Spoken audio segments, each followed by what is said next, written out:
Hi,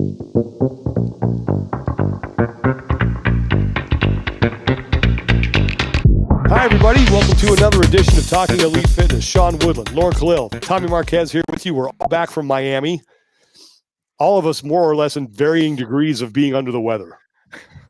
Yeah. I think Lauren's probably going into it. Tommy and I are coming out of it. Mm-hmm. How's everyone doing? Yep. Lauren, very nasally. Sound a little. You got a little stuff. You got some stuff. Yeah. First time being sick in a decade, Sean. Is it really? That's Wouldn't recommend crazy, Tommy. Even when I caught COVID, I never showed any symptoms. Jeez. That's 3 times, no symptoms. Lucky. Yeah, wow. But I like. Can you ever think of a time when I was like out sick when we worked together? No. And I don't think my wife has ever seen me sick. Yeah.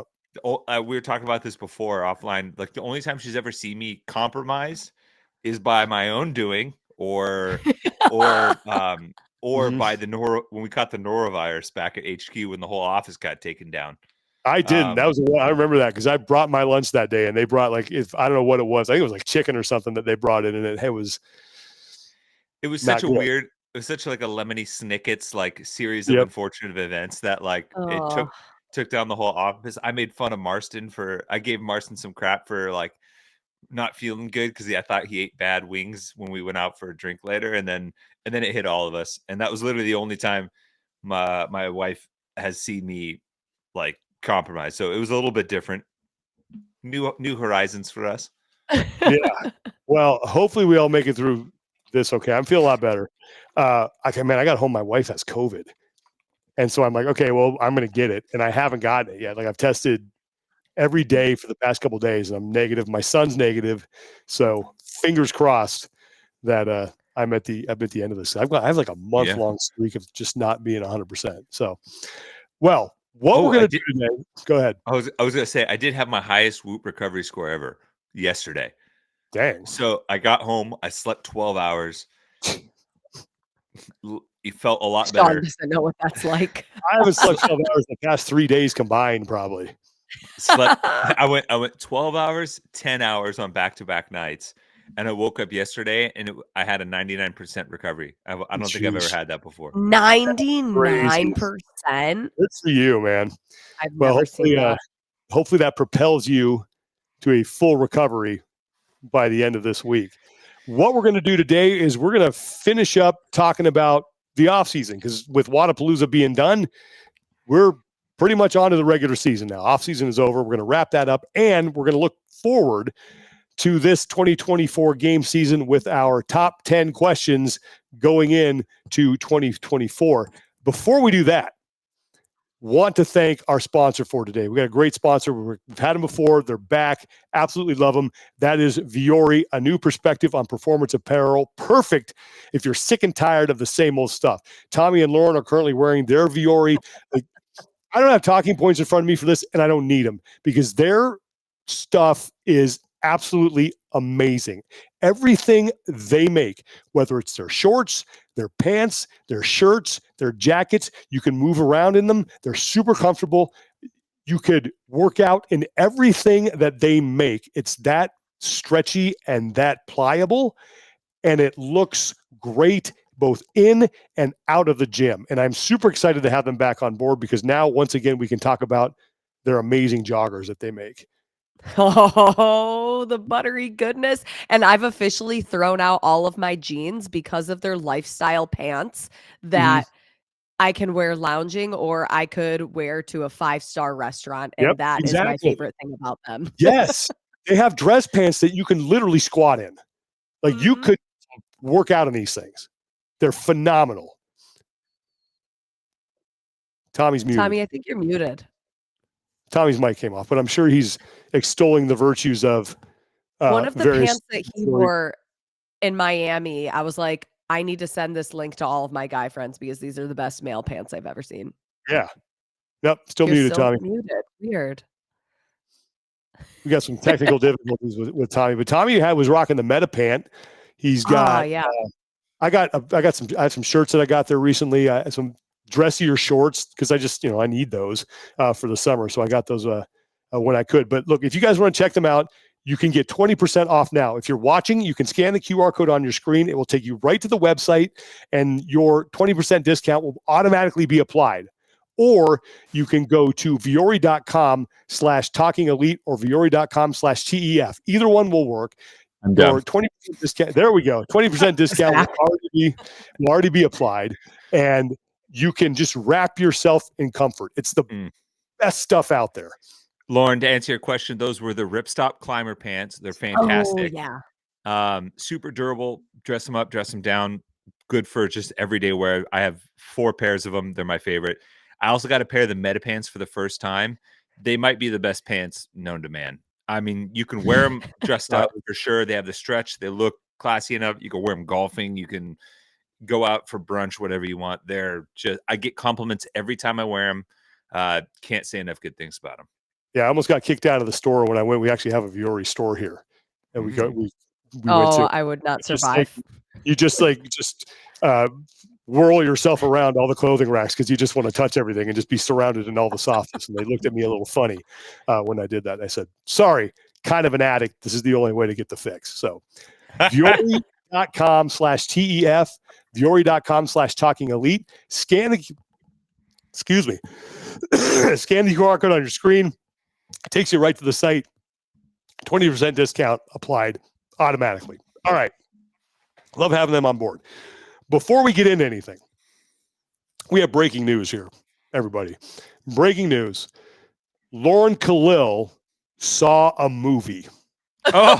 I was like, wait, my emails popped up. I don't see anything in the inbox.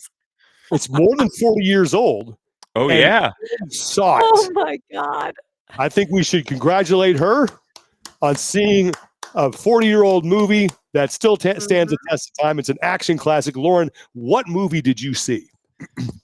I saw Rambo: First Blood.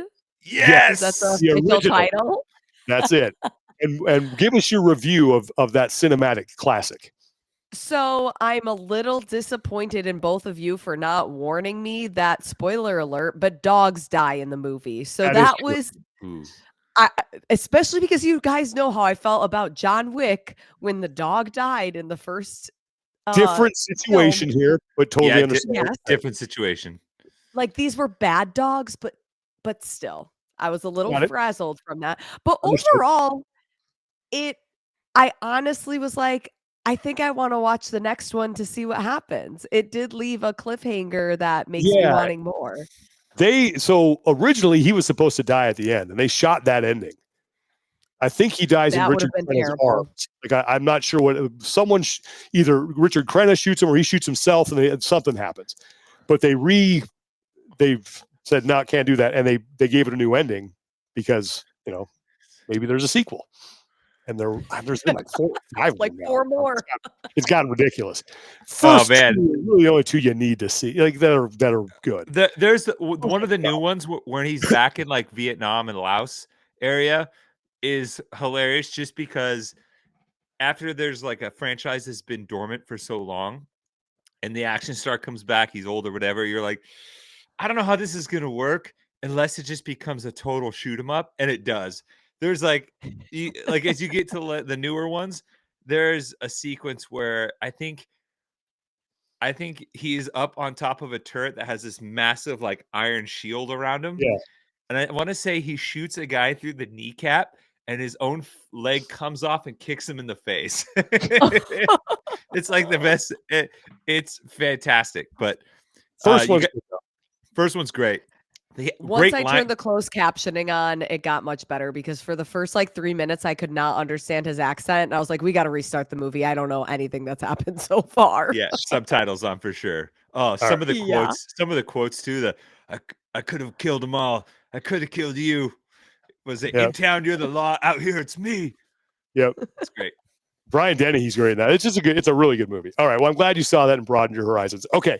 Let's get into what. Oh, go ahead. Real quick. Also, if you're listening to this, you're like, I love that movie, and you haven't seen it already, go on YouTube and Google Rambo Day. It's a video. I didn't watch that link yet. This guy, that's really cool. This guy who works in the film industry, who loves action films, his favorite movie is Rambo: First Blood. his friends for, I believe, his 40th birthday, basically organize a day where he gets to live out the movie Rambo in this small town. And they like wire it all with cameras. Everybody's in on it. It's fantastic. Yeah, it was cool. It is like the coolest thing ever. Like if you're like group of friends, like, man, that's awesome. They did that guy a solid for sure. They did. All right. Well, congratulations, Lauren, on seeing you. the movie. We're gonna have to get like a little graphic and a stinger anytime you see a movie. And Ding. Okay. We're gonna wrap up the offseason really fast and take a look to the regular season. We had our top 5 questions heading into the offseason. We have more or less answered all of those. So we wanted to talk about kind of just our biggest takeaways from this offseason. And Tommy, I thought you had a very good way of summing up, I think, what more or less everybody subconsciously knows, but may not be able to express. Yeah. And there's 2 big ones, one for the men, one for the women. Yeah, I think on the men's side, I kept coming back to this kind of phrase in my head that I think going into 2024, more men can win the CrossFit Games than any year ever before. I think that's true. And I kept going through this list, and there's a ton that goes into it, but you can really simplify it as if I like go through the cycles of the season and I think about this person standing on top of the podium at the end of the day, and what in my head has to happen for that to happen. Does it seem totally unrealistic? Does it seem shocking? Would it be out of left field? Would it be like this crazy like WWE heel turn type of an event? And I think for 6 men in particular, no. I think there are 6 guys: Jeff Adler, Ricky Garard, Roman Krenikov, Justin Medeiros, Pat Vellner, and Brent Fikowski. If things kind of came together in a way where that did happen, I think a lot of people could be like, yeah, all right, I can see that. Yeah, maybe some more than others. You might look at someone. I think some people might be like, I never thought Brent would win, but he's perennial top 5, top 4 guy, which isn't, if you look at historically for the games when there's a changing of the guard or new people on the podium, that's typically the range you look for. And then the other guys, I think, whether it's through off-season performances, have showcased that they can show up to an event, higher level programming, higher level competition, and walk away on top. And that's should come as no surprise. Now, I mean, there are Jeff and Justin who have won the games before, and I think that is a very important predecessor to be able to do it again, especially given where they're at in their development and their age, with plenty of runway ahead of them. And then, I think someone like Ricky, obviously there have been the speed bumps along the way for him, but when he's at full strength, he has a tenacity and ability to consistently push the envelope at the top end of the leaderboard that I think puts a lot of people, makes a lot of athletes uncomfortable in a good way, right? Because he's going to come out and torch some events, similar to Roman too.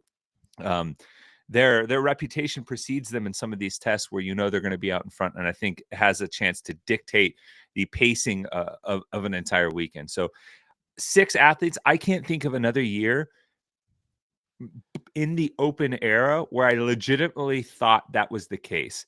And I'll even go back to the previous seasons where you had someone like Justin show up in 2021 and kind of upset the prohibitive favorites in Pat and Brent, and maybe even like throw in a BKG like that, where like, hey, maybe it's a Ben Smith type scenario where you've just put in the time and your time comes for this year.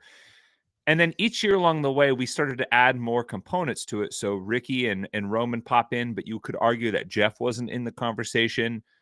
And then, last season, Jeff leads the way, but Ricky was out for the year. So you had this addition of subtraction game going back and forth. And so when I kind of jog my memory, really, I had to go back to 2010. And that was so early in the sport. Yeah. The games are making a transition over to the StubHub Center. You're coming off a year where complete surprise out of left field, Mako Salo wins at the ranch, upsets a lot of the favorites. So he's in the conversation. You still had people that were more maybe holding on to some of the shades of Aromas that were, you had conversations of Kalipa, Hackenbrook, who finished second that year, Miko, people thinking that maybe if you catch the right programming, Spiel could win. Matt Chan was a sneaky guy. There were people making arguments for Rob Orlando because back then he was doing some feats of strength that nobody else in the game could do. And they thought that maybe if we're going through a heavy bias phase, that could be the case. We didn't know what Rich Froning was yet. We didn't know what Graham Holmberg was yet. And we didn't have the emergence of some of the athletes that would factor in later on as well. There was no Josh Bridges. So really, that was the only time where there was enough of a question mark at the top to where I think you could make a case for 6 athletes, but never in the way that it was solidified as it is now. Yeah. Okay. I would agree with everything there. What about on the women's side? I wrote the phrase, absence makes the field grow stronger. So I think as a like whole, that. Very poetic. Yeah, you know me, Lauren. I writing poetry in my free time. One of the major storylines for the women and for what has been historically a very strong and deep women's field, Tia being gone, Mal being gone, Haley being gone, and then as the season progressed, you had a 5 conversation person like Brooke opportunity-wise for some new names to really kind of have a banner year, at least at the games. And then I saw a lot of those athletes in turn point their focus to the offseason and then do something to back it up in a very big and real way. And some of it was expected, some of it maybe less so if you talk to people coming into the season. But I think Emma Lawson, Alex Kazan, Ariel Lowen, Gabby Magala, and I would say even Laura backed it up in a big way in this offseason that really showcased how once you get an opportunity, and we liken this to football a lot. So say like a key position goes down and someone has to step in, whether it's a backup or anyone else, and they really flourish with just an opportunity of not having to chase someone and stand in their shadow. And now the question becomes, now what you take that out, you allow other plants in the garden to grow. And then what happens when you repot the big tree back in the yard? And what happens when Tia comes back? Maybe Haley comes back. We don't know what's going to happen with Mal. But even Brooke coming back and maybe trying to occupy one of those top 10 spots. And I left Alexis Raptis off this list because she did have a banner year at the games, but she did not compete in the offseason. Mm-hmm. And one of the big 3, just because she was dealing with some health issues, but she deserves to be in that conversation as well. So I think it adds a lot of intrigue to an already stacked field, because you could say that these women are up and coming, but now because of that absence, some of those women are here.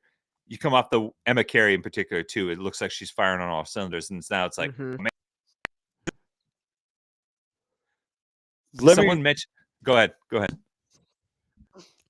Well, let me ask you this, because it feels like that we're kind of saying the same thing, or you're kind of saying the same thing about the men and the women.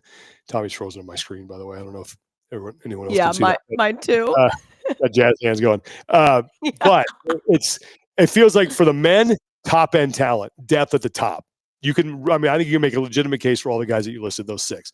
Women, I'm not sure there's the depth at the top as far as people who can win it, but in that next tier below it, it is jam-packed. So I think the conversation with the men, it's like, who could stand atop the podium? There are 6 or maybe 7 people. For the women, it's like still a very positions 3 through 8 for me is where it's so competitive. A very exclusive club at the top, but after that, it's like there's 8, 9 people who could make their way onto the podium. But I don't know if they've cracked that upper echelon yet. Maybe that's the difference between what you're saying about the men and the women. Yeah. It's I heard it mentioned in another way. I was talking to someone else, and it wasn't in reference to CrossFit, but it was saying it's like the big brother goes away to school and is gone for a couple of years and comes back, and little brother has hit a growth spurt. Yeah. And you're like, oh crap, I can't just dominate you in basketball in the front yard the way that I could anymore. Like, okay, like some development has happened in the absence of this that maybe wouldn't have happened the same way. But yeah, I think the women's top 10 race is just insane. Yeah. Agreed. I still think there are guys that factor into maybe in the podium hunt, someone like Dallin Pepper, and I think if Hopper gets squared away, he seems to have kind of the ups and downs a little bit depending on how the weekend goes. You have I think someone like BK is until he steps aside is always going to be a factor in that, 5, maybe even 3 to 8 conversation. Mm-hmm. We saw, Yona had a great year. Chandler, Jay, Lazar. Who knows what some of the young guys like Bailey Martin or Yellow are going to make? What kind of jump in year 2? Do they make that jump? There's some still relative unknowns there, but the women's side, like I guess like top 10, you're like, yeah, these are hitters and they're going to be around for a while. Lauren, do you have any takeaways from the offseason other than what we just talked about?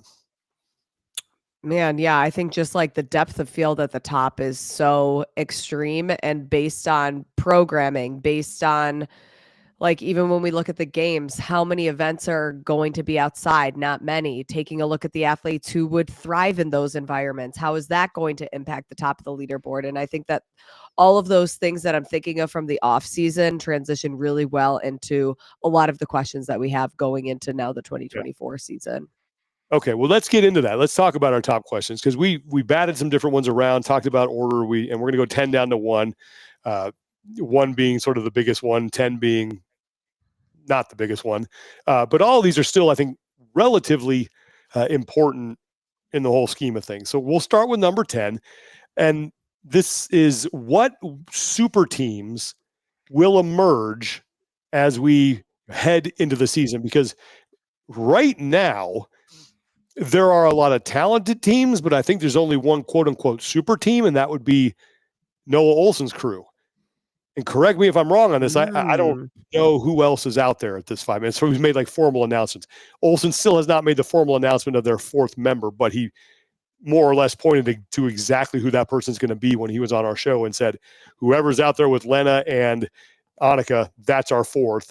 Lena didn't compete. Rebecca Vidison did. And it was Matilda Garns who was the other woman. So that's who I'm assuming is going to be on that team. So it's Garns, Richter, Olson, Moroccanio. That's a solid crew. But who else is out there? I mean, you still have your regular juggernauts like Invictus. Who else? I don't know. Well, I think that's a good question. You look at George or Jorge decides to go individual. What does Weiss and Kim decide to do on the women's side?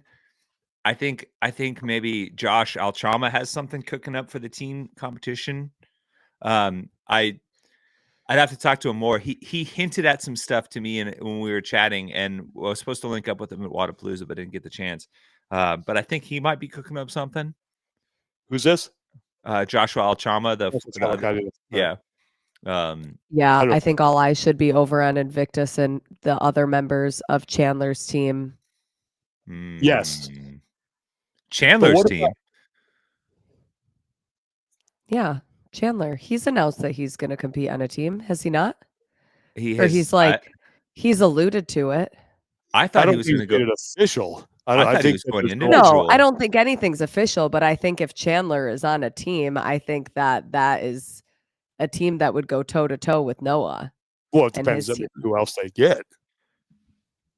I thought it was assumed that based off of his successes as an individual this year, that he would go individual again. Yeah, if I were advising Chandler, like, man, you still have a shot here. You should absolutely. But who knows? I mean, because that's a rumor that has been out there that he's going to go. I think and again, nothing is final until it's final, until your name is signed on the registration form for a team or individual. I think if Chandler does a team, I mean, he's the type of person that's going to want to surround himself with athletes that will win.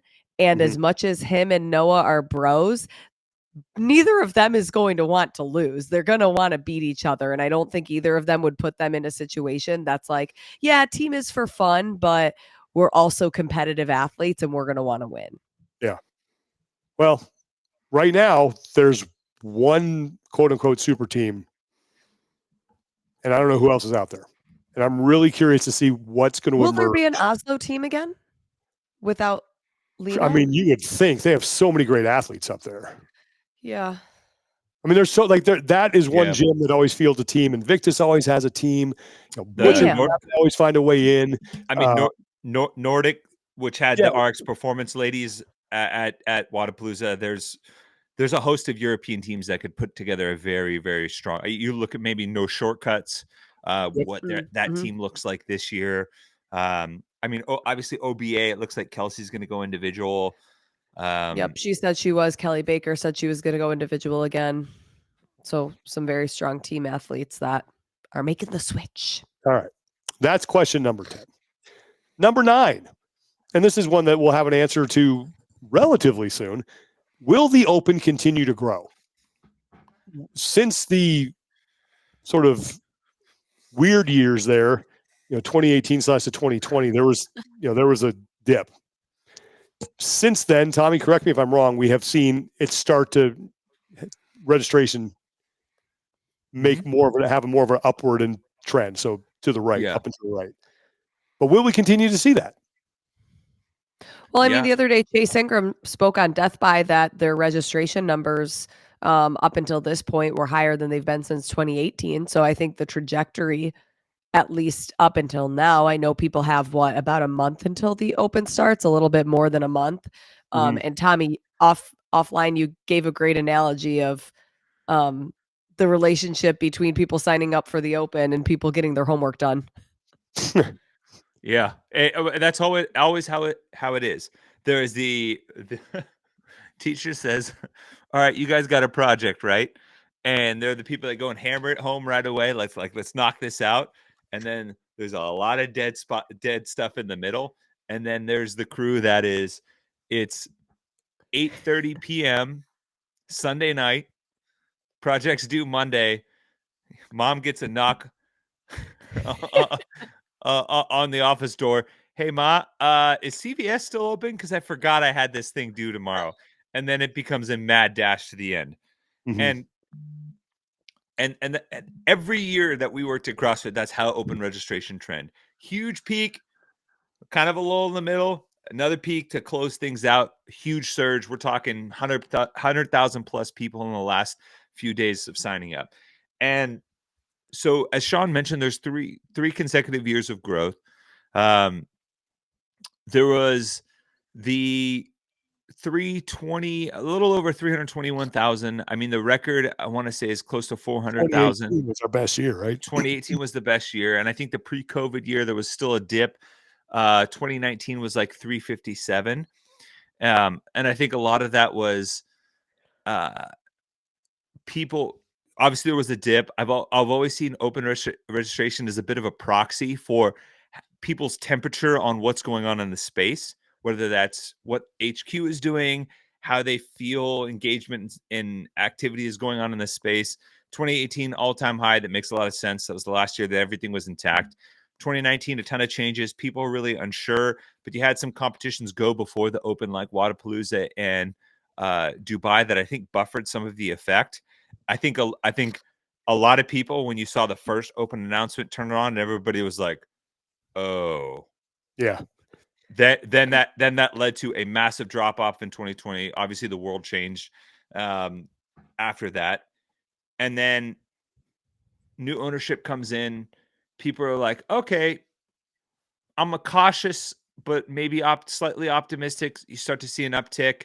You see some of the coverage return to a little bit more of what we were used to. Slight uptick. A little bit more of that, slight uptick. Now, in this offseason, you could say a lot of people were rightfully unhappy with coverage at semifinals, coverage at the games, with large swath of the contingent, large swath of population, which is masters at the in the Open, and now masters in adaptives are split off. Does that affect Open registration? Yeah, there's a huge uptick. Yeah, now there's a huge uptick now. That's kind of how it always is, but it's good that it's the best since 2018. That's a great sign. And I guess this is another question that I have. What does CrossFit do between now and the Monday after 24.1 to keep engagement at a high? Yeah. What is CrossFit going to do from a media standpoint, from a communication standpoint, from an outreach standpoint, to make sure that more and more people sign up so that you continue that trend? Or are they going to be chasing their tail so much from the stuff that happened last year that it's just destined to see a dip? Yeah. And you don't know. Well, I mean, off to a good start, so that's promising. Yeah. And I am seeing messaging, emails, stuff like that. I am seeing some messaging about, hey, like they're hitting me a few times to say, like, do you want to sign up? I signed up today because I was like, okay, I'm gonna do it eventually, but let me just do it now while they've sent me this email. Yeah. Well, so it worked. It did. It got me to actually do it. I mean, regardless, I was going to do it. It just got me to do it faster than I normally would. And I think there's a pretty heavy emphasis on open registration being good this year because that is a large chunk of the game's budget. Yes. And we'll get put a pin in that because we're going to talk about that a little bit more here in a second. So number 8 is, how will the return to partners running semifinals work out? So last year, CrossFit ran 3, the 2 in North America and 1 in Europe. There were some controversial decisions made because of that, most notably, I should say, having to do with the way the events were covered live and not choosing to stream every single event live. We had some people jump up and like Chase and Wex and that crew were able, and Brian were able to put something together that the community was able to watch. But taking nothing away from those guys, because they like just chewing gum and string this thing together. Yeah, that's not the level of coverage that people have come to expect. Greg Gerard also did it. Not a knock on them at all. They really they stepped up and really helped out the community. So as a result, and we talked about this a lot last year, they're going back to ferreting these out to partners. And one good thing is that we get to go back to the StubHub Center, which is a big win. I love being there. That's going to be a lot of fun. But what does that now mean as far as what the coverage is going to look like and how the events are going to be run? And will there be community aspects to all this? So do we know, is each competition in charge of hiring their own broadcast, organizing the live stream? I'm just wondering, like, can we expect similar storytelling for each semifinal and what's covered and how it's covered, or is it just up to the events directors? I think that will be dependent on the semifinals. It would not shock me if there was support given to the 2 in North America, the European one, and maybe Australia. And then everybody, but I don't know that. That's a good sort of subsection to this question is, are we going to go back to the days where every single one is going to be streamed? My feeling is no. Well, really, the only things that CrossFit brought in-house last year were North America and Europe. That was 3 events. Yep. Mm-hmm. Everything else was run by partners anyways. So I don't think much changes from that. Right. I think South America, North America and Europe will more than likely be done through CrossFit.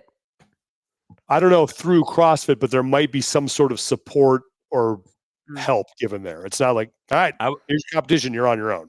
I would hope that in the very least that CrossFit takes this as an opportunity to showcase how their support can directly affect something like that to keep the quality of presentation high, right? Because if and this is just me, if you look at semifinals in North America, Europe, their 2 biggest events for semifinals, including going to the StubHub, and you're like, their streams weren't the streams weren't very good, or there wasn't a ton of support, and it doesn't seem like there was the interest in maintaining the stream quality and the live coverage to at least what it was in 2022. Then what does that say about what CrossFit is going to do for the adaptives and masters? Yeah, and that's another put a pin in that. Another pin. So I think and this is where I think it would be great to have some representatives on both sides come on soon, which we certainly will have, to get an idea of what is exactly these relationships look like. Right. Like what we say a partnership, you're doing all this. Does this mean money's changing hands? Does this mean you're providing infrastructure details? Because I mean, for some of these people, like for like the Mac Syndicate Crown running the East, like they don't need any like logistical stuff. Yeah. But I guess like I would like to see it written out, like CrossFit's providing the workouts, but on one section here is a bullet. Here's the bullets of what CrossFit is providing for each competition. And here is what we expect the competition to provide independently. I would like to see, and is it different based on if you're in North America, if you're in South America, like how is all of that? What are the inner workings of that are my biggest questions. Let's get to number 7. Number 7 is, how will Fort Worth compare to other games locations? So this will now be the Aromas, StubHub. This will now be the 4th, I mean, technically 5th if you count Morgan Hill, California for that one year. But how will it stack up? And I think we already have a state-of-the-art indoor facility, which is something that we have not had anywhere else. That is promising. We don't have the added logistics of having to run all the age groups, all the adapters in that location, which means you can do more and showcase the individuals and teams more. But what's that environment going to be like down there? I love the StubHub Center just because of the venue itself, and I've said this to people countless times when they ask me the difference between Southern California and Madison. You went to Southern California, you had no idea the games were there until you got to the StubHub Center. You went to Madison, you knew the games were there the second you stepped off the plane because they had it in the airport, they had it in the hotels, they had it everywhere. It felt like it was a big deal for the city. How will Fort Worth compare to that? And that is a TBD because we're not going to know until August. I mean, from a business standpoint, I think this is the best way to, and I know we say this until our faces turn blue, but how can we professionalize the sport? But this truly, in my mind, makes this seem like it's something that can be repeatable. It's something that you can take to other locations, whether it's abroad, whether it's just other places in the US. It's a confined location that I think it's going to have more hype because it's going to feel more full in this one smaller section than having it all spread out into different locations and with all of these divisions to watch.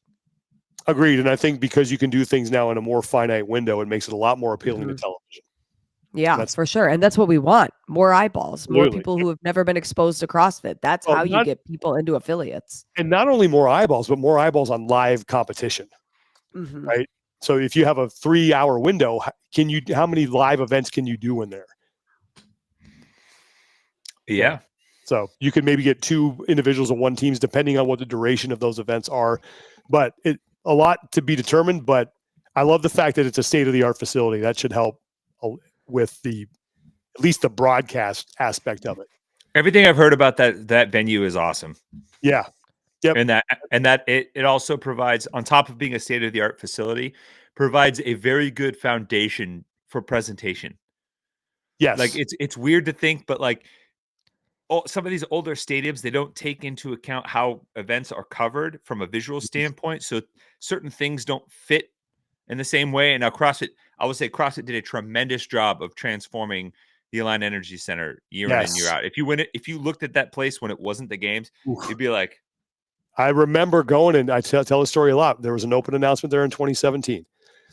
And we did a site visit to the StubHub Center, or not the StubHub Center, sorry, the Align Energy Center. They drove us over there. And I remember thinking, I don't know how they're going to make this work. There's nothing here.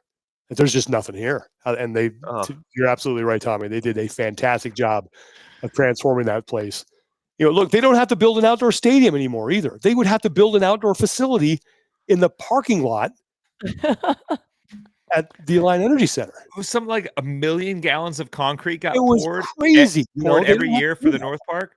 And then, it gets donated to the road service and everything like that. So it goes to a good cause. But yeah, I just remember when you guys came back from that announcement, Marston Eeyore Sawyers came back, was just like, Oh, I don't know, guys. Yeah, This well, is he had a bad. reason to.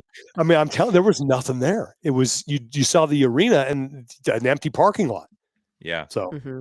okay, number 6.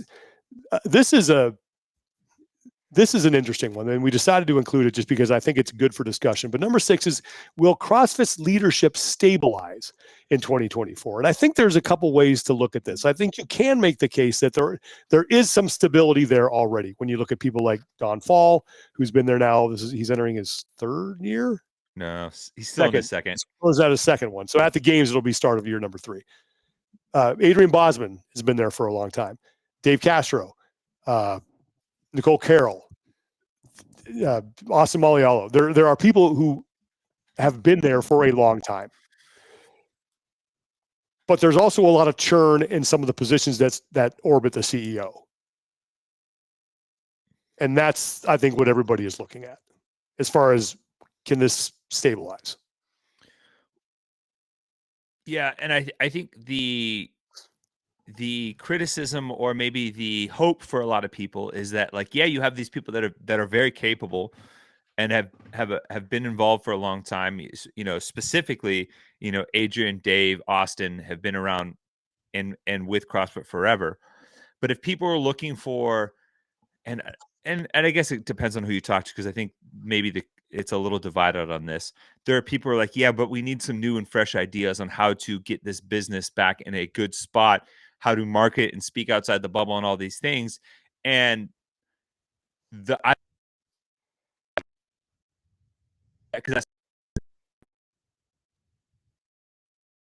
think we're losing you, Tommy. Yeah. Tommy froze. A little glitchy. Am I back? Yeah, you're back. Yes. Okay. And I think you do see some carryover from, like, the CEO position, and a little bit from Dave too, because he wears many hats back there. And I think Austin does a great job on the affiliate side. But do you have someone that's going to come in and, all right, look at this with a fresh set of eyes and be able to translate what is a necessity in keeping some of that core aspects of CrossFit intact and finding a way to make it palatable and marketable on a much larger scale? We don't know. The guy that they hired, obviously there was a lot of back and forth about his hiring, Jay DeCoons, right? Mm-hmm. Maybe he's the right guy, maybe he's not. I mean, what was highly publicized was some quotes from him where that didn't look great. The optics weren't great, but he could still prove to be useful in a big way. And I've heard some good feedback from some people about him. Yeah. Talking with affiliate owners and people that have been able to be around him firsthand. But again, it doesn't help when it seems like, every month, 2 months, you hear of someone, whether it's a VP or a marketing person or someone on the media side, that's gone now. And it's either not publicized or it's not really discussed much. And you're like, all right, well, who's the next in line? And it's like crickets. Yeah. So that's where I think the stability could Agreed. provide some improvement. Yeah. But I think, like I said, there are things you can look at. Yeah. That you're like, okay, well, there has been stability there. There's stability at these spots, but it's at, like you were saying, Tommy, some of these bigger positions that have their hands in very important parts of this business where there needs to be some stability. There needs to be some consistency. And I think some of that consistency comes in CrossFit's messaging of where they're going.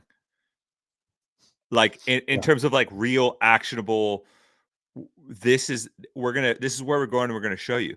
I mean, you talk to half of the, I mean, this is an exaggeration, maybe a little bit, but you talk to a good portion of the community. There's a lot of people that think that it's going to be sold in another year or two. That's definitely a possibility. And if you think about it, like, if people feel like that like cloud is hanging over you, does it allow them to see anything that is being provided? I know for a fact that some of the resources that have been provided to affiliates is outstanding. Oh, there's no question about that. When you look at the stuff that's available for especially new affiliate owners and the affiliate playbook and all that stuff that exists now that didn't exist 5-6 years ago. And how many, I know affiliate owners, longtime affiliate owners who have said to me, man, I wish this stuff was around when I started. I would have avoided making so many mistakes and would be light years ahead of where I am now because I had to, unscrew all the stuff that I that I messed up. So yeah, and you know, part of the process, like you could argue that part of that small business process is making those mistakes, sure. but also part of that too is like mentorship and tapping into the knowledge base just to make the general baseline affiliate more successful. You know, I've been in some of those same conversations with you, with affiliate owners being like, the stuff that they're providing is awesome, but I don't know how many people know it's actually available right now, That's a really good point. which is great, you know, or which isn't great. Sorry. So so part of it is like you're providing these tools. Now get it into the hands of the people that need it most. All right.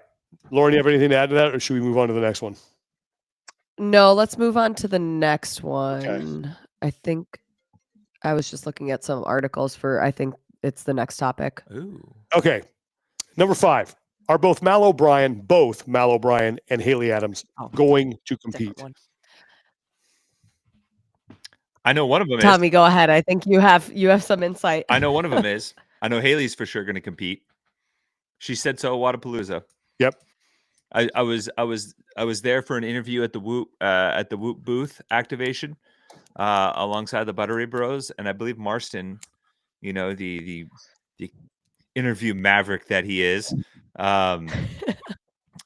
asked straight up, and she said, "Yep, planning on competing." So that's one. I don't know about Mal though. And I think there's an assumption that Mal is going to compete just because she was like, I'm going to take a year off. But she's so young that she could take 3 years off and still be in the prime of her athletic career. But that has not been, we haven't had an announcement. I hope she does from a selfish fan standpoint. I hope she does, because now you start talking about, you know, just all the depth, and then you add her in there. And I think given what we've seen from her in the past, I think it's a matter of if, not when. She will stand on the top of the podium at some point if she decides to come back. I don't think there's people out there who don't think that she has the potential to do it. If not when, for Mal O'Brien. Yeah, and I mean, it's very obvious she's still training. She still posts training videos. It looks like from the way that she has, you know, worked with her marketing and branding team, she's done a lot of rebranding. It talks a lot about balance. You see a lot of more insight to her personal life now, spending time with her boyfriend, spending time in the kitchen. It looks like she loves baking, and maybe she's worked a little bit with Sammy on that. Yeah. And getting the two of them in the kitchen to do a cooking segment would actually be really cool, and I think we should organize that. But yeah, and truthfully, I don't know if Mal knows if she wants to compete yet. I think that she's from my perspective, and again, we just get a small glimpse from looking at social media, but it looks like she's just kind of taking every day by day. And if she competes, great, but I just hope that it's because it comes from her heart and her passion. Absolutely. And not from the pressure of all of us, the fans, sponsors, things like that. And I think she has the right people in her corner to help her in the decision-making process. But yeah, it'll be interesting to see. I mean, as a sports fan, we would love to see her and Haley back this season. It makes the field more exciting. It adds to, for sure, but the depth. Yeah, and I would add a qualifier to that. I think everyone wants to see a healthy and happy Haley and Mal, because I think 100%. when they feel whole as a human and fulfilled and whatever they decide to put their name to, regardless of outcome, I think that's when the best result ultimately comes out. But yeah, so I think the way I would put it, the sports fan in me wants to see them out there. The Mal O'Brien fan in me wants to see her do what's best for her. Yeah. Yeah. Then come back when she's from the human element. Right. Yeah. And to come back to, and the thing is, I don't want to see either of them come back if it's going to be too early for them, or if it's going to lead to like a future that isn't right for them. Yeah. All right. Number 4. And this is one that we've talked about. We talked a little bit about this, but number 4 is, what kind of coverage or attention will the age group and adaptive championships get? And this is something that we have been asking ever since that announcement was made, that they're going to split those off, which I still think was the right call. But now it's okay. Well, what is attention are they going to get? Is there going to be a live stream? Is there going to be media coverage from CrossFit standpoint that they help support these events. What is that going to look like? And how is it going to be executed? And I don't know if anyone has any answers to that right now. Well, I mean, we had kind of an early glimpse when both WheelWOD and Legends had events in this offseason after this split was announced. I was really surprised by that, man. I thought that would be a great opportunity for CrossFit to say, hey, look, we're not our official championships yet, but you are our partners, and we need to show everybody that we're going to support you even through these current iterations of your championships to calm the waters a little bit. And there was not, I don't think there was anything. I think any and all, and again, I do not know, but I think that any and all media coverage, whether there's a live stream, whether there's highlights, is going to fall on the event. I do. I get that feeling, and that's why the direction it looks like it's being pointed into. I mean, otherwise, why wouldn't these come? And maybe the conversations are already happening. But if I was CrossFit and I wanted to make the competitions feel like they were set up for success, why wouldn't I at least already communicate, hey, we are going to make sure that we have somebody from CrossFit out there to show a highlight package. Even if there's not a live stream, we get it. The three of us know what an undertaking that is and what a price tag for that looks like. At least guaranteeing right off the top that we are going to have some kind of shooter, reporter, something on site getting content. Well, this is why I was the advocate for, I still am, for these events going before the games. Because at the very least then, if you don't have a live stream or you're not doing anything on site at the time, what you can do is you can bank some of those highlights and some of those stories at the adaptive and the age group championships.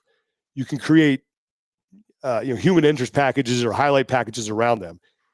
And then assuming you're going to be on ESPN again this year, you can use those as part of your ESPN coverage of the individuals. And more people will probably watch that than any sort of like live stream that you have going for the events themselves. And I think but that would mean that they have to hire creators to go do that. Well, because for example, they have them to do it. But say that they sent no one. Say that I decide to independently go out and cover it myself. And then come down the line, they're like, oh, Lauren, we want to use your footage to use on our broadcast. Well, now I'm going to be like, the price tag on that is premium. Yeah. Yeah. Well, I mean, here's the thing. They send people to all these events. They had 13 posts on their Instagram directly involving content captured at Wodapalooza. That's way more than the Legends or WheelWOD got. Hold on, I haven't even seen. So on CrossFit's Instagram, the CrossFit Games Instagram. Yeah, their team was there. Mm-hmm. Yeah, their team was there, and they were capturing stuff and putting stuff out. That. And it was some cool stuff pointing people towards the Open, highlighting, like previewing them being in Miami. They gave out special Miami themed Open shirts if you had a registration, which is cool. Good actor. But this makes no sense to me because they're not a partner of Wodapalooza, but they are a partner of WheelWOD and Legends. And if they are a partner, how do we know? Yeah. Well, look, even if these events go after, you still need to use the games to help promote them. That megaphone needs to be employed to give these events some sort of coverage. So we'll see. But that is one that we will continue to talk about throughout the season. Okay, number 3. Now we're getting into it. Number 3, will this be a bounce back year for Justin Medeiros? Big question, because no champion has ever been dethroned and then come back to win again. But to what Tommy was saying earlier, Justin Medeiros is far, far from the end of his athletic prime. He's still very much in the beginning of it. and he has won twice. Now he didn't look like himself from semifinals on. There's still potential there. No one else has his credentials over the last 3 years of two wins in a row, and then I think he finished 12th. Mm-hmm. And then he had a third before that. And there's guys in the conversation to win it who haven't even ever been on the podium. For sure. So I think the reason why people have been overlooking him after being dethroned this past year is because, especially on the men's field, we've never really seen this happen. You had Matt Fraser, who had his run, and nobody was going to touch him. Nobody was getting any closer each year. And then you have somebody like Justin, where the men now realize, oh my God, it happened. We did this. And we just talked about that there are like 6 athletes who could potentially stand on top of the podium with all of these different variables would ever go in their favor. So for me, it's not that Justin can't stand back on the podium. I think he very well is part of that conversation. But what are the variables that are going to fall in line for him that are an advantage to him and a disadvantage to the 5 other athletes we spoke about? Well, I mean, I think when the hallmark of his last 2-3 years at the games, besides the 12th place finish, is his consistency across the board. Mm-hmm. He would rarely, if ever, finish outside of the top 10 or outside of the top 15. It would consistently place well at every. So where everyone else did this seesawing, he didn't. And he did that at the games this year. He broke his own rule, but it wasn't, I mean, like, you could see it with him and anyone who had a serious crash on the bike. Like, they were not right for a while. And he just never got it going. Like, we talked to him after the games. Like, he didn't get any, like, you could see the turnaround. He had nothing out on the field when they turned around and went in for event 2. He had no fuel. He had no food. He was sick. Like, everyone's going to have their excuses, their bumps and bruises and stuff like that. But to just act as if it doesn't matter, it does. When we're talking about these athletes competing at a very high level with very slim margins, those things do matter. And that's an aspect of him having to figure out how to come back better and narrow the impact of those variables. And he's going to be 25 next year? Yeah, he's still a kid. Yeah. Here's a question though that I want to add to this is, okay, is it going to be a bounce back year for him?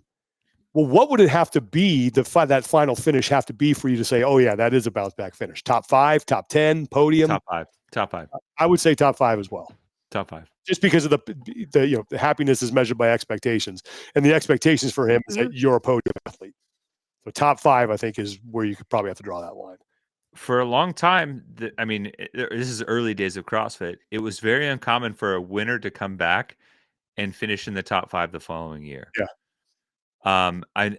Graham Holmberg for the longest time. I mean, and granted, we were in the Froning era at that point, so it was repeat years.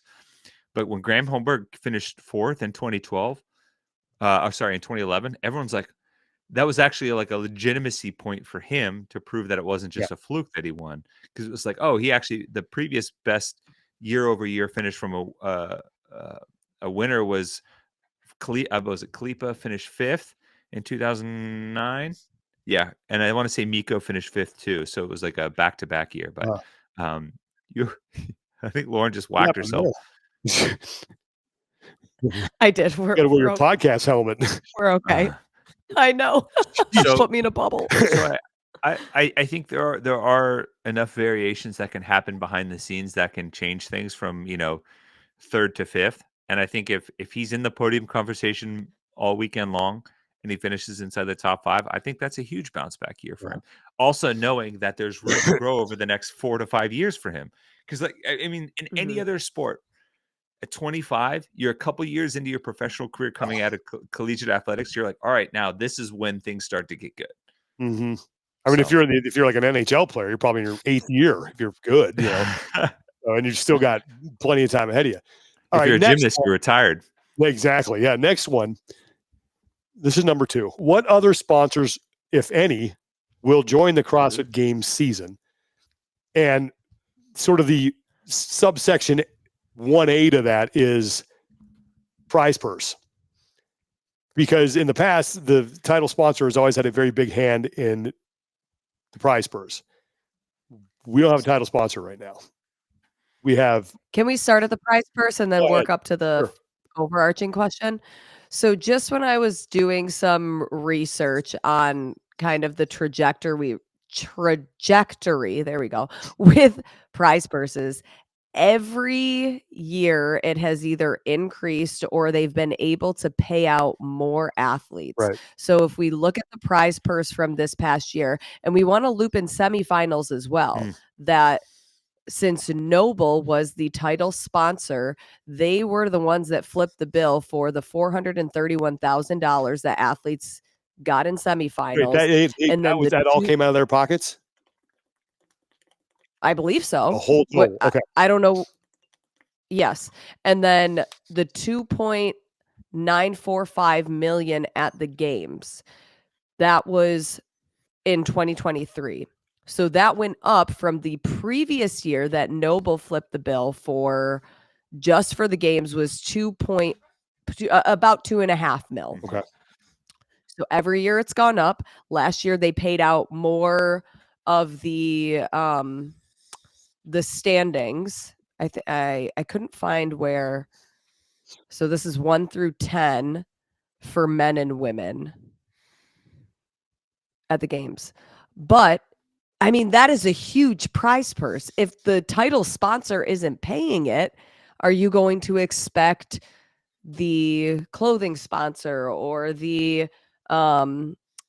footwear sponsor or the bag sponsor, like that, same company, that everybody pays a little bit? I don't see that happening. So my big question mark is, where is it going to come from? And when we have historically seen prize purses go up and pay out more positions, are we going to see that happening in reverse this year? And it also begs the question, who's paying the prize purse for the masters and adaptive athletes?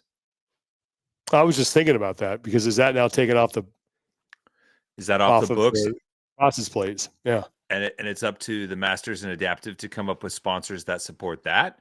Or does the fact that there's no title sponsor open up opportunities for event organizers to bring in other brands that maybe aren't on the front page of the games thing to be one-time supporters? You go to the game site right now, under the partners, it is GoRuck and it is Rogue. Those are at the top two. Those are in black. Then the second tier of partners is Momentous, Trifecta, and Jocko Molk. Or Jocko Go and Jocko Molk. Haven't had a good Molk in a while. About it. When we were at Wadapalooza, I was like, I need a Molk. Free plug. And then on the kind of sushi boat of rotating sponsors at the bottom is Ice Barrel, Perfect Hydration, Yeti, Surface Co., the U.S. Border Patrol, the U.S. Army, Arasti, Wild Health, Tupood, O2 Hydration, GoWad, Bear Complex. Yeah, and I think that's it. I think I already said Ice Barrel. Yeah. So does that become a divvy up thing? Like, hey, maybe the price goes up slightly, but all of you are pitching in on the prize purse? Like, I'm sure they're working on. I hope they're working on that behind the scenes, but I think they would be in probably reworking that, because, as we mentioned before, I don't know if there's going to be a company that's going to foot the bill for the huge title sponsorship number, knowing that, at least based on years past, 2 to 3 million of that is going to go directly to prize purse.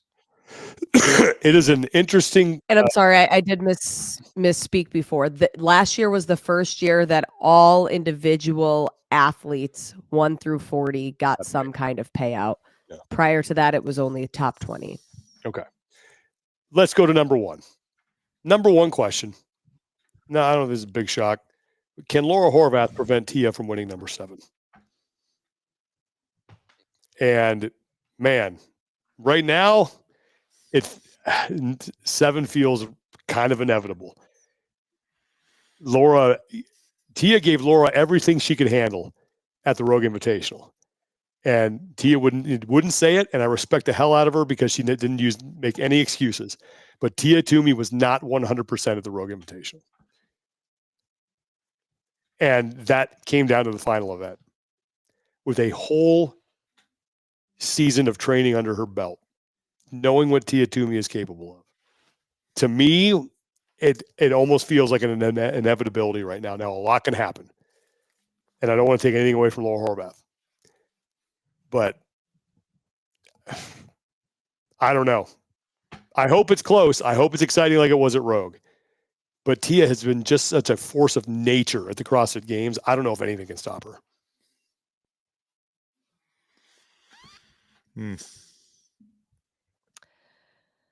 Lauren? I mean, I think if anybody thinks that Tia was at 100% 5 months after giving birth, doesn't understand the process of giving birth. And we've got some oceanfront property in New Mexico to yeah. I mean, if like, come on, to me, to say somebody is 100%.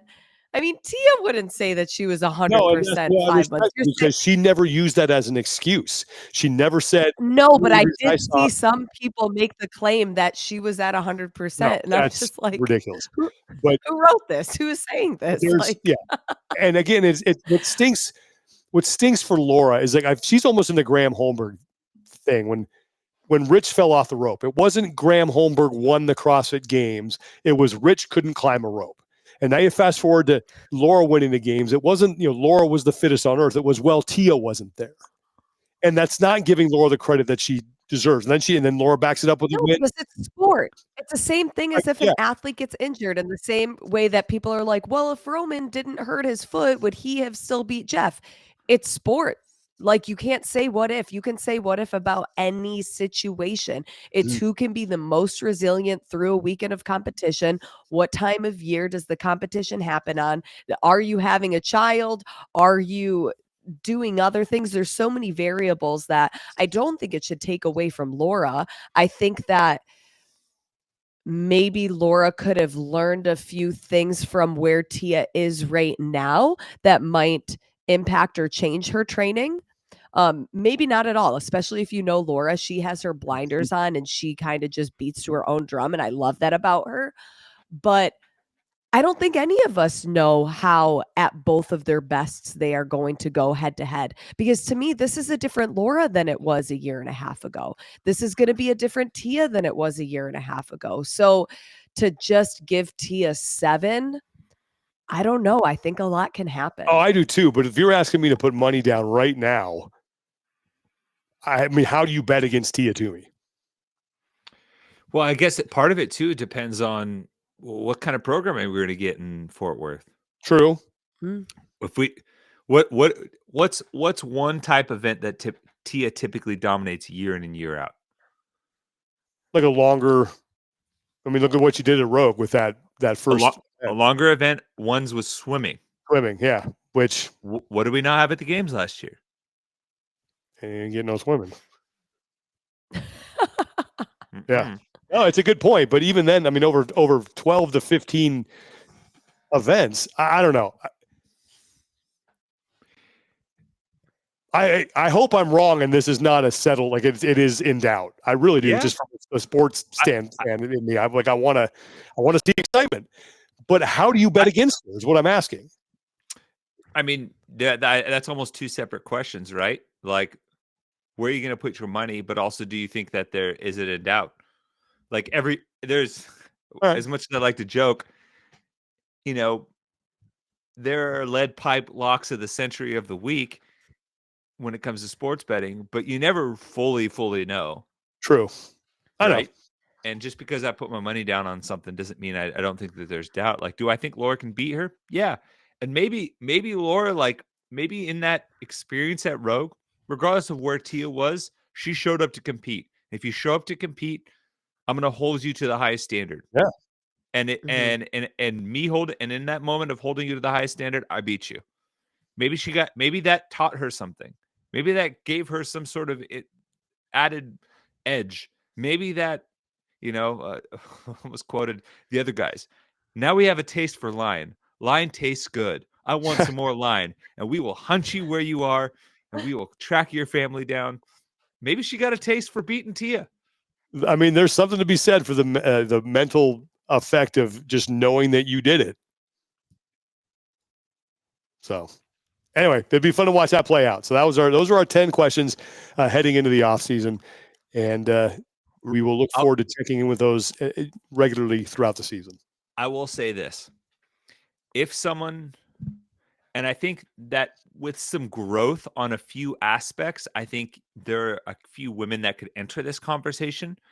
But we would need to see the trajectory continue a little bit more, so that could change the statement. But I think as of right now, Laura is the person that can prevent 7 from happening.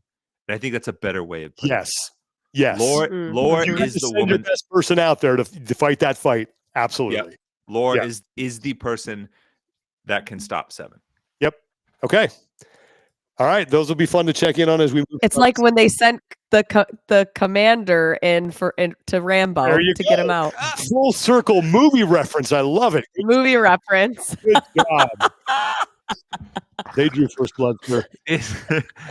First blood.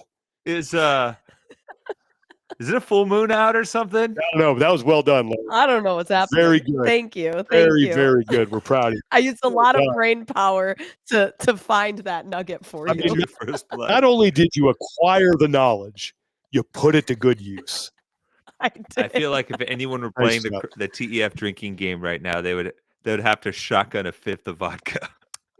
I was just going to say you have to finish the bottle. Yeah, that's it. Absolutely. You're getting inebriated today. Okay, let's. We got some community support before we get to PRs and no reps. Tommy, I know you have some community support that we want to get out there to the people. For sure, and this is a cool one. I'm happy to share this one. So I'll start by going back in time. In 2019, Dubai CrossFit Championships, I had the pleasure of running across a family, the Abelson family, and 2 of their sons, one of which, Trey Abelson, is now doing a fundraiser and community support thing for his mitzvah. So him and his little brother were the Buttery Bros in training. So if you go back and watch those vlogs from back in the day, they made their own custom Buttery Bros shirts that said Buttery Bros in training. And they featured them on the vlog. We interviewed them at the Dubai CrossFit Championship. And so he's now preparing for his bar mitzvah. And so he's created a project in hopes of helping and doing his part in making the world a better place. He has chosen to do 8 workouts in 8 hours to raise money for refugees coming to Massachusetts, where they're at. There are military families. And he says, as a military child, I have moved across the world, and that was very hard, but I had help. I can only imagine how hard it is to move without help and be a refugee. This is why I chose to help them. I'm working with an organization called Making Opportunity Count in Fitchburg, Massachusetts.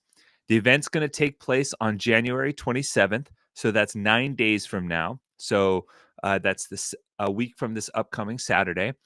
And the workouts are happening every hour on the hour from 9 a.m. to 4 p.m. The workouts will take place at CrossFit EXP in Leominster, Massachusetts. And he's asking people to join him for as many workouts as possible. And he's going to ask them to donate $10 per workout that they participate. If someone cannot join in person, they can still help by donating to the cause. He's already raised $500 of the $1,000 that he wants to raise. And so nice. We're sharing this on this episode, and we'll share it next week as well in hopes of helping him raise the amount total. If he's been posting stuff to everything has gone through his mom's Instagram account. It's at Rachel, so RACHEL .Abelson, so .ABELSON, so at Rachel.Abelson. And he's posting the workouts that they're going to be doing so far, as well as ways to support it. If you want, you can send a Venmo for your $10 once you sign up for the workout. And the Venmo name is Rachel-Abelson-2. So RHEL-2. And $10 to donate and do a workout and hop in. He's posted some really fun ones, some EMOMs, some couplets, some triplets. If you want to sign up, It is signupgenius.com. And I think you can look up Trey's Mitzvah Project.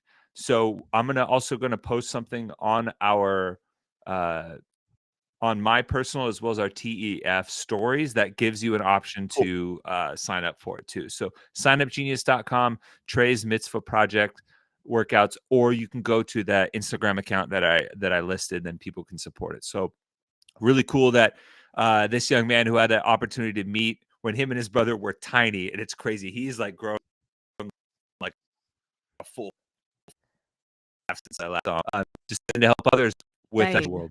So that's awesome. Yep. Good. It's good seeing the Buttery Bros in Miami too. It is. Those guys always put a smile on my face. They're always just in a good mood. They were. That location is like their type of place. Oh, amen. Yeah, they're right at home. PRs and no reps. Start with no reps. Who's got a no rep? Oh, where do I start?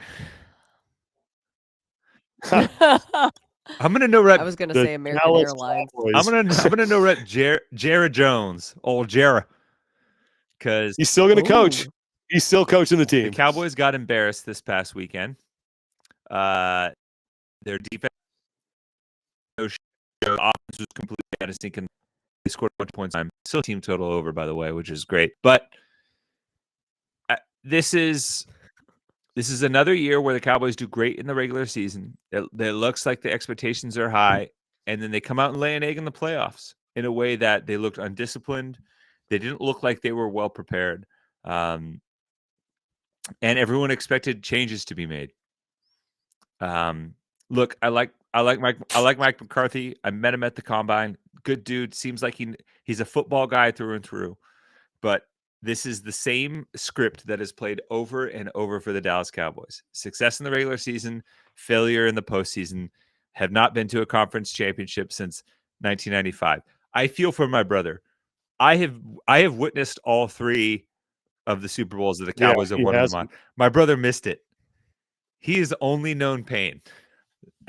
So that's surprising. I think he was born he might have been born 2 or 3 months before the 95 championship and Super Bowl 30. So he doesn't remember, he's a soul as an infant. Yeah. And I assume that Dan Quinn might get coaching opportunity somewhere else. So it's like, I don't know, man. You're just doing the same thing over and over again. I agree. I was a little shocked by that. Lauren, you got a no rep? Oh yeah, I just want to no rep American Airlines because every single time I fly that airline, there's delays or cancellations. Oh man, I've had that same experience, and it's only when I fly like through Houston. Without fail, there was always an issue.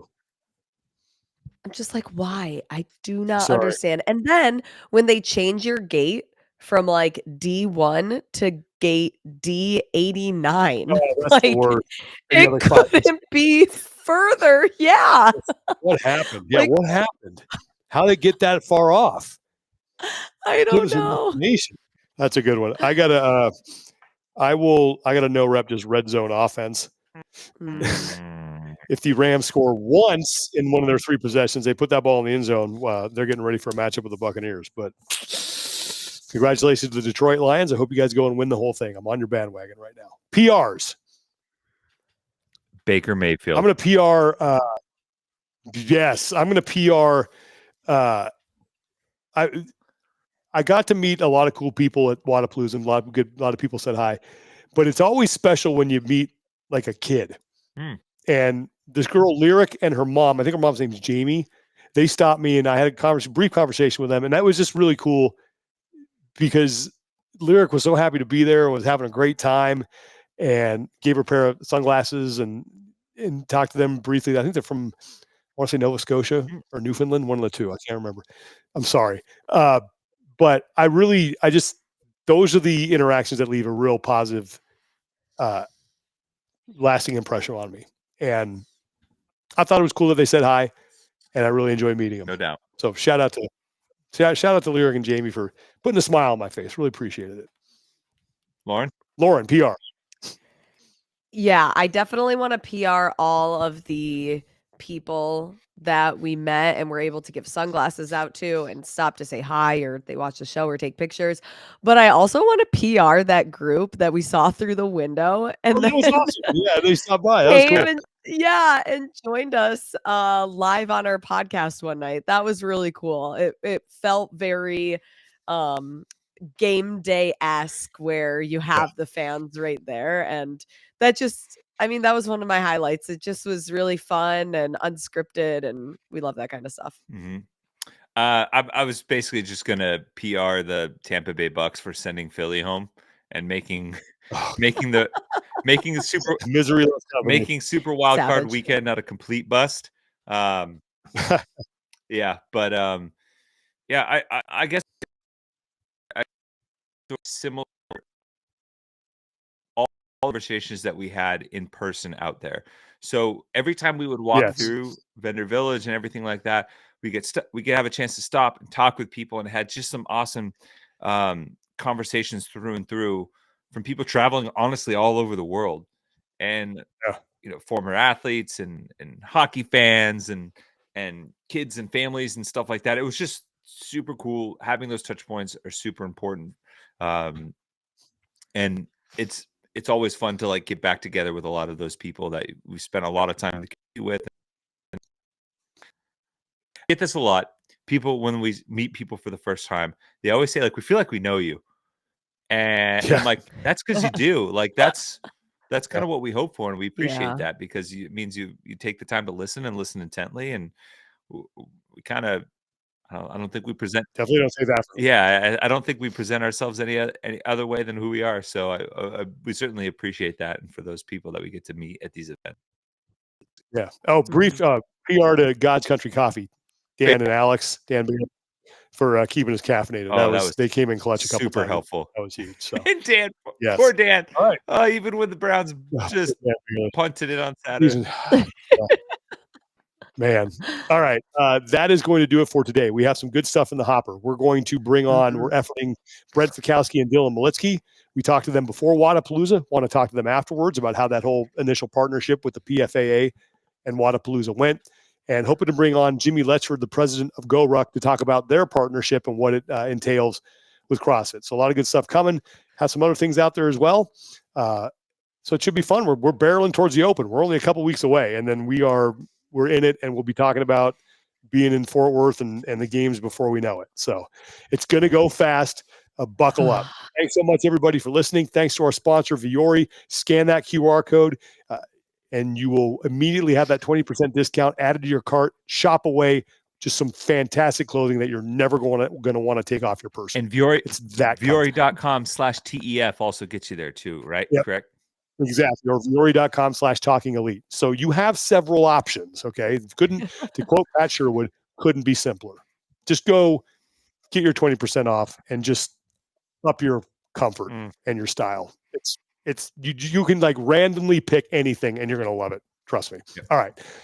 That's it for today. Thanks everybody for listening. Thanks for hanging out. For Lauren Khalil and Tommy Marquez, I'm Sean Woodland. Take care of each other. Be better. We will talk to you guys next time.